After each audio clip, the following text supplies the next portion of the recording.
Okay, this is gonna be, I watched Raw. I was there live last night. I came home, this morning I watched it just to see what you guys saw, because obviously it was a lot different from what was in the building. To be quite honest, I know a lot of people were sending me tweets saying that the crowd sucks, the crowd's this, and at the beginning, I gotta say, I thought it was the total opposite. I thought the crowd was going crazy for the first part. There were times where even myself, I was tweeting more to you guys than I was watching the show. But as soon as Raw opened, you had the Undertaker thing. The crowd was totally into that. I think at the beginning of the show is when the crowd is most into any show, and having the Undertaker come out and starting it off with a bang, like that much of a bang, it was cool to see, and the crowd there was totally into it. There were some people who knew, some people who didn't know, and if you guys saw my video yesterday, you heard a couple people going, "Oh shit, oh shit." So it was good to be there live for that. CM Punk, as soon as his the TV thing hits, people went nuts for that as well. And then by the time the music ended, you kind of the boo started pouring in, and it was I would say it was three quarters pro Punk and a quarter against Punk. But the first segment, I thought people were also into Punk as well, and then I think the crowd really started dying during the Ryback and Antonio Cesaro match, mainly because you watch the match and Antonio Cesaro had Ryback in a sleeper hold for most of the match, and sure it's storytelling that he's trying to slay the big man, but a crowd like that after being just blown away with CM Punk appearance, the Undertaker returning, and you come out with that, it's not going to do good wonders for you, and I think it really set the tone for the rest of the stuff going on. Because after you had Zack, Ryder, and Mark Henry, and even Jade, she left during that match, and then she missed the whole Miz and Ziggler thing. I think Flair saved that segment, although, for what it was, he really did a good job being Miz's mentor, as weird as that sounds. But then Rock came out, and that just changed everything around. People loved The Rock. Like I said in my last video yesterday, or as, my video uploaded earlier, I know why The Rock's a champion now.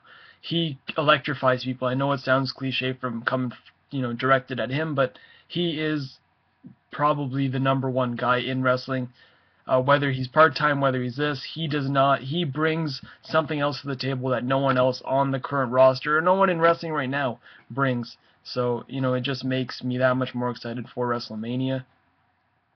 And what else? The Primetime Players Team Hell No thing was another kind of a bust segment. I didn't think a lot of people were into that.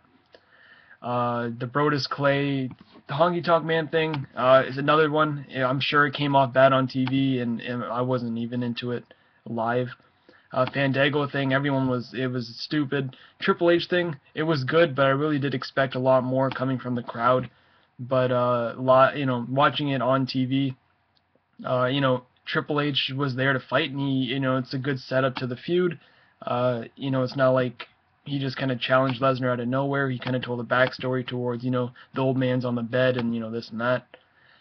Del Rio versus Barrett. I think this was the lowest point of the whole show, to be quite honest. And for it to be the world champion, this was one match where I didn't even bother watching. I just started tweeting to you guys. And then the Outlaws came out, and this was another high point where the crowd just kind of got back to life, and even I guess it resonated on TV. Everyone was going along with Road Dogg's intro slogan thing. And the Fatal 4-Way, people were into it in bits and parts. The ending was kind of, I think it was when Big Show hit Punk with the GTS, or he hit someone with the punch, the knockout punch. And people were, I was shocked that he even got that on. I think it was on CM Punk. And I thought Big Show was going to somehow, I don't know what would have happened, but that was a little scary point in the match. And the most disappointing thing is when Sheamus picked up Big Show for the white noise. Now I was going nuts. Oh shit, he picked him up. But other people were just like, oh, it's kind of like a half-tone, half-ass kind of thing. But then the Undertaker came out at the end, and people went crazy again. So to sum it all up, people were there for the big stars. People were there to see Triple H. People were there to hopefully see Lesnar. People were there to see The Rock, John Cena, CM Punk, and Undertaker. Other than that, I wouldn't be in the Outlaws. I guess that was a nice surprise.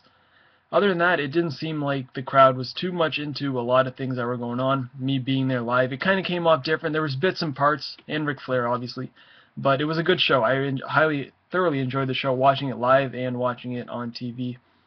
And that's it. I'll see you guys in the next video.